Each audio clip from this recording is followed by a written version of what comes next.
भगवान शिव और माता सती की अलौकिक प्रेम कथा हम आपको सुनाएंगे। दोस्तों, एक बार की बात है, ब्रह्मा भगवान के पुत्र प्रजापति दक्ष की कई पुत्रियां थीं, परंतु उन्हें संतोष नहीं था। वह एक ऐसी पुत्री की लालसा में थे जो शक्ति और सभी गुणों में संपन्न हो।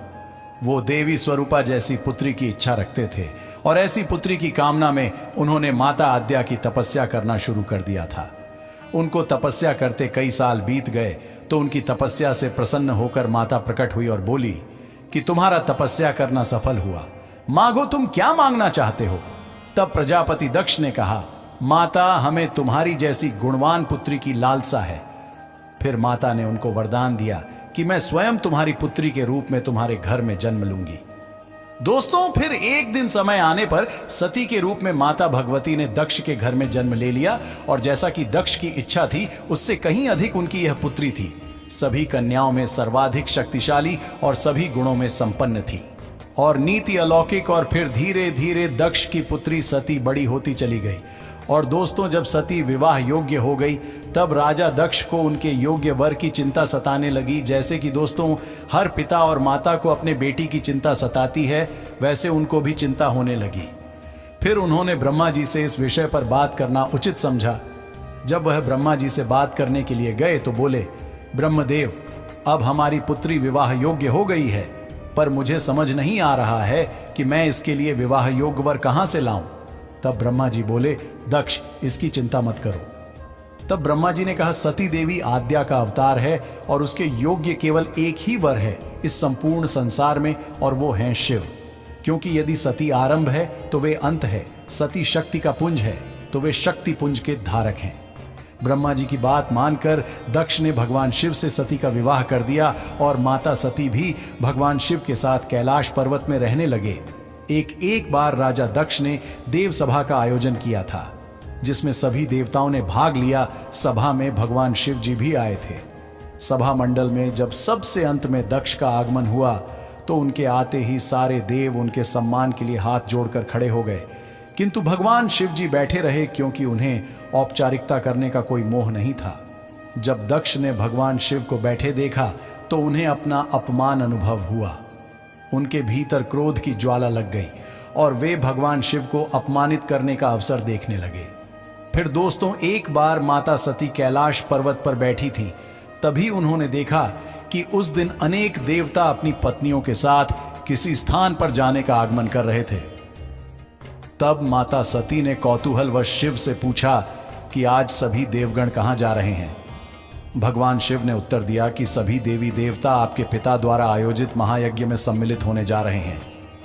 यह सुनकर सती सोचा कि मुझे आमंत्रित नहीं किया है।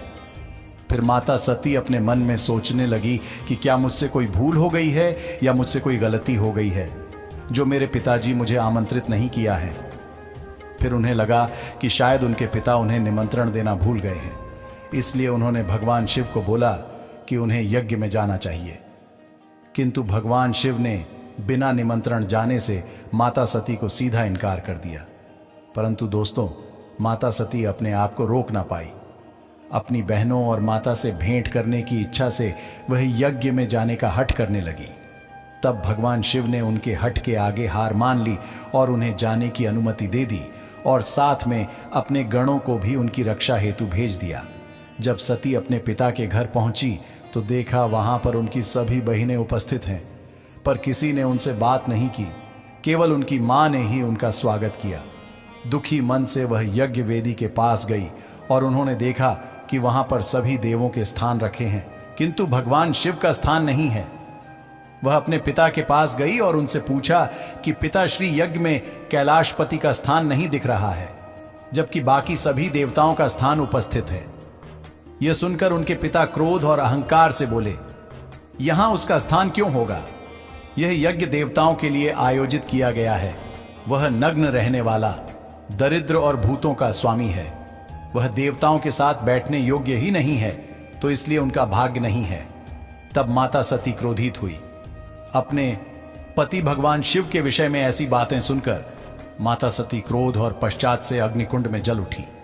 उनका हृदय ज्वाला की तरह भभकने लगा। उनकी आंखें क्रोध से लाल हो गई। उन्होंने क्रोध में अपने पिता से कहा, मंगलकर्ता शिव जी के प्रति ऐसी बातें बोलकर आपने बहुत बड़ा पाप किया है। आपने उनका अपमान किया है जो संपूर्ण सृष्टि का विनाश करने की क्षमता रखते हैं।